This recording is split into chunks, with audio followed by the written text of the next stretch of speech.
Okay, let's jump right in. You know, a lot of people think of the Bhagavad Gita as this ancient, heavy religious text. But what if it's not? What if it's actually a timeless, practical guide for living a happier, more successful life? A manual full of wisdom that literally anyone can use, starting right now.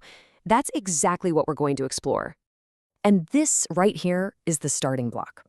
It's such a simple but powerful idea, isn't it? I mean, think about how much of our energy we waste regretting what happened yesterday or stressing about what might happen tomorrow. The Gita just cuts through all that noise and reminds us the real power, the real joy is right here, in this moment. It's the only place life is actually happening. So, how do we actually do that? How do we live in the present? Well, the whole journey kicks off with one core principle: understanding our relationship with action, or what's known as karma. And no, this isn't about fate or destiny. It's all about empowerment.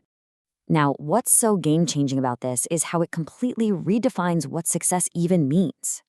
The Gita says, look, you have a right to your work, to put in the effort, but you have absolutely no right to the results. Just think about that for a second. How freeing is that?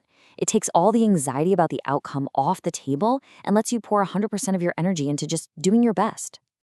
And this just nails the point home. This philosophy is for everyone. It doesn't matter one bit where you come from or what family you were born into. Greatness isn't something you inherit, it's something you earn. Your character, your legacy, all of it is built piece by piece by the actions you decide to take, day in and day out. So if our deeds are what define us, what really makes a deed good?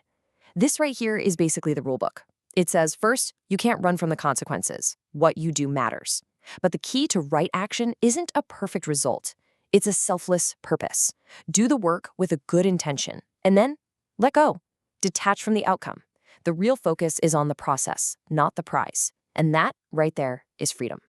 Okay, so once you really get the importance of taking the right action, the focus naturally turns inward. Because the Gita teaches that the biggest, most important battle you'll ever fight isn't out there in the world. It's the one happening right between your own ears. So the question becomes, is your mind your best friend or your worst enemy? This comparison just cuts right to the chase. The world is what it is. What changes is how we see it. A weak, untrained mind looks at a situation and immediately sees a problem, a roadblock. But a strong, disciplined mind, it looks at the exact same situation and sees an opportunity hidden inside. Your whole reality is shaped by your mindset. And here's a really subtle but super important distinction within that mindset. Confidence is that healthy belief in yourself. It's the voice that says, I can do this. But arrogance, that's the ego talking. It's the voice that says, only I can do this. One opens you up to possibilities, the other closes you off. The Gita gets very specific about the mind's biggest traps. It points to these three things: uncontrolled desire, pure rage, and that insatiable greed, and calls them the three gateways to self-destruction. These are the powerful impulses that, if you don't keep them in check, will completely take over and lead you down a very bad path.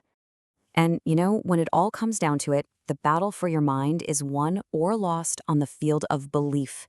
What you truly, deep down believe about yourself and about the world, well, that's what becomes your reality. Your beliefs aren't just little thoughts. They're literally the architects building your life. Okay, so the mind is a battlefield. That can sound a little intimidating. But here's the good news. The Gita doesn't just point out the problem and leave you there. It gives you the weapons, the strategy, the whole playbook you need to win. So let's look at the tools for taming that mind. Here it is. This is your arsenal. It's not flashy, but man, it's powerful. First up, relentless practice. That means showing up every day to do the work of training your mind. Second, unwavering faith. You have to believe in the process and in your own ability to change. And third, unbeatable patience. You got to understand that real mastery, this isn't an overnight thing. It takes time. I just love this. It's such a perfect way to put it, right? It shows you the two-sided power of your mind. A focused, positive belief can give you the strength to overcome these massive, mountain-sized obstacles. But doubt? Oh, doubt is a sneaky architect. It will create brand new mountains out of thin air, obstacles that only exist in your head. So what's the most important takeaway here? When you strip everything else away, it all boils down to this one simple thing. In this big, crazy world, there is only one thing you ever have total control over: Your own effort. Not the outcome, not what other people think, not the circumstances, just your choice to keep going, to keep putting in the work. So where is all this hard work headed? You focus on your actions, you start to master your mind. What's the payoff? Well, the ultimate prize, the end goal of this whole journey is a state of deep, unshakable inner peace. And the key to unlocking this peace is a total shift in how you see everything. It's about letting go of the ego's constant nagging voice, that craving for I, me, and mine. The need to own things, to control people, to attach yourself to outcomes. When all of that starts to dissolve, what's left behind is just this incredible calm and freedom. And this is what that freedom feels like: equanimity. Now, this doesn't mean you become a robot or you don't have feelings. It means you develop such a strong inner core, such a solid center of gravity that life's ups and downs, getting praised, getting blamed, feeling pleasure, feeling pain, none of it can knock you off balance anymore. And that's the bottom line, really. The cause and effect here is crystal clear. The world outside is always going to be a little chaotic, right? True, lasting peace isn't found by trying to fix the world. It's found by mastering the one thing you actually can: your own mind. As we start to wrap this up, this one idea just brings everything perfectly full circle. Everything we get so attached to, everything we think of as ours, our bodies, our stuff, even our fleeting thoughts, it's all temporary. It's all on loan. The only thing that is truly and forever yours is the sum total of your actions, your karma. So I'm going to leave you with this one question. And I don't want you to think about next week or even tomorrow.